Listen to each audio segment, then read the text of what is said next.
30वां बाब मन्नतों के कवानीन। और मूसा ने बनी इसराइल के कबीलों के सरदारों से कहा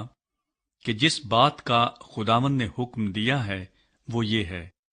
कि जब कोई मर्द खुदावंद की मन्नत माने या कसम खाकर अपने ऊपर कोई खास फर्ज ठहराए तो वो अपने अहद को ना तोड़े, बल्कि जो कुछ उसके मुंह से निकला है उसे पूरा करे।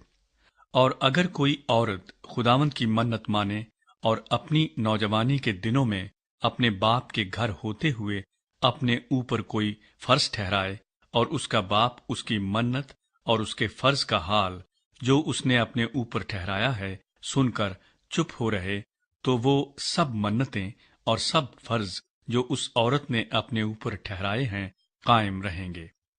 लेकिन अगर उसका बाप जिस दिन ये सुने उसी दिन उसे मना करे, तो उसकी कोई मन्नत या कोई फर्ज जो उसने अपने ऊपर ठहराया है कायम नहीं रहेगा, और खुदावन उस औरत को माजूर रखेगा क्योंकि उसके बाप ने उसे इजाजत नहीं दी।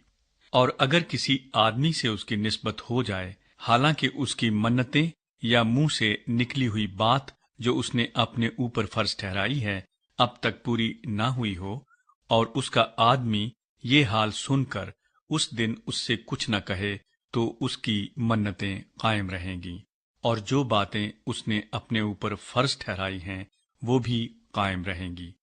लेकिन अगर उसका आदमी जिस दिन ये सब सुने उसी दिन उसे मना करे, तो उसने गोया उस औरत की मन्नत को और उसके मुंह की निकली हुई बात को जो उसने अपने ऊपर फर्ज ठहराई थी तोड़ दिया, और खुदावंद उस औरत को माजूर रखेगा। पर बेवा और मुतल्लका की मन्नतें और फर्ज ठहराई हुई बातें कायम रहेंगी। और अगर उसने अपने शौहर के घर होते हुए कुछ मन्नत मानी या कसम खाकर अपने ऊपर कोई फर्ज ठहराया हो और उसका शौहर ये हाल सुनकर खामोश रहा हो और उसे मना ना किया हो, तो उसकी मन्नतें और सब फर्ज जो उसने अपने ऊपर ठहराए कायम रहेंगे। पर अगर उसके शौहर ने जिस दिन ये सब सुना उसी दिन उसे बातिल ठहराया हो,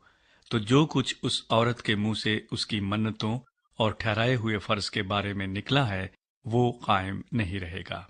उसके शौहर ने उनको तोड़ डाला है और खुदावंद उस औरत को माजूर रखेगा। उसकी हर मन्नत को और अपनी जान को दुख देने की हर कसम को उसका शौहर चाहे